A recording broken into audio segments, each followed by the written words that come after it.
Judith Phoenix, and I'm a local food advocate. This is 2023, and did you know that Blue Ridge Women in Agriculture is celebrating its 20th anniversary this year? That's right, we have served the community for 20 years. The short video that you're about to see is going to feature 3 of our founding mothers. Sue Counts. When I first started as County Extension Director in Watauga County, we had an opportunity to do proposals for the Golden Leaf Foundation. Carol Coulter. What are you doing? No, I don't have a bottle. I do not have a bottle. Sorry. What are you doing, guys?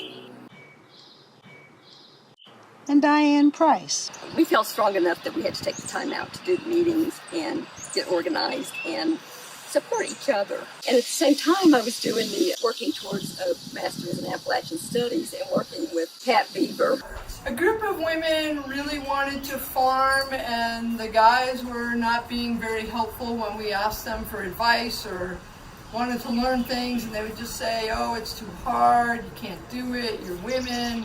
We said, okay, we'll figure this out. So we would get together at each other's farms, and somebody would have a topic to present that was of interest to us, and then we would have a potluck dinner. And we did this once a month for several years, and then many of us actually started farming or had farms that got bigger or expanded what we were doing. 1 or 2 of the men who said to me, why do you need that organization? Because that kind of brings it all together with, the family and nutrition and having foods available in the community.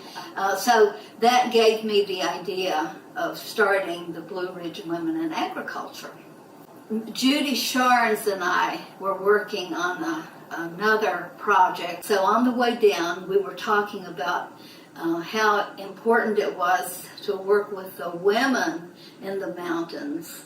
And so we got so excited on our way down to Winston-Salem that when we got in to talk with them, and so they said, well, why don't you go back and write a proposal? Get a loan from the bank really was not an option.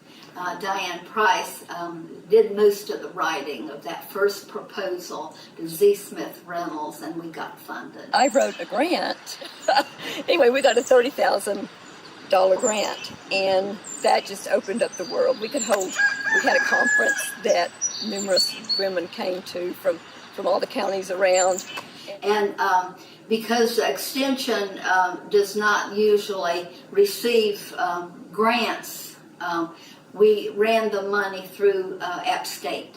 Appalachian Studies Department helped us get a grant, and Appalachian managed the grant because we weren't like an official entity. We were just this group of women.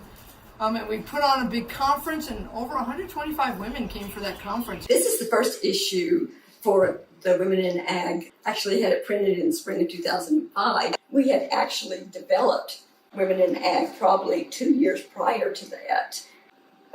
It's dedicated to empowering women and their families with resources, education, and skills related to farming.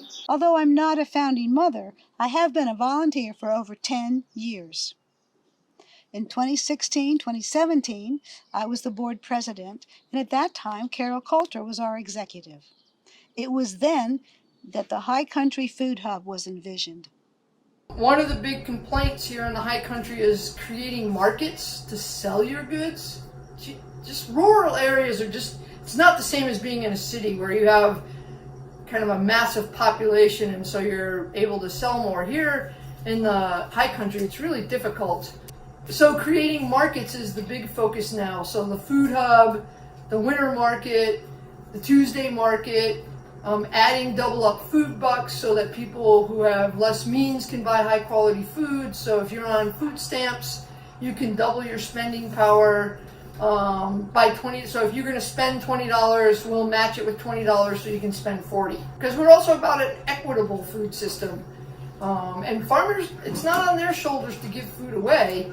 So we need to figure out how to get the resources to people who want to buy good food to buy from our local farmers without discounting the money, because they're not wealthy, they're making a living, but they're not making a killing. I've got New York strips, I've got some sirloins, and I got some fillets.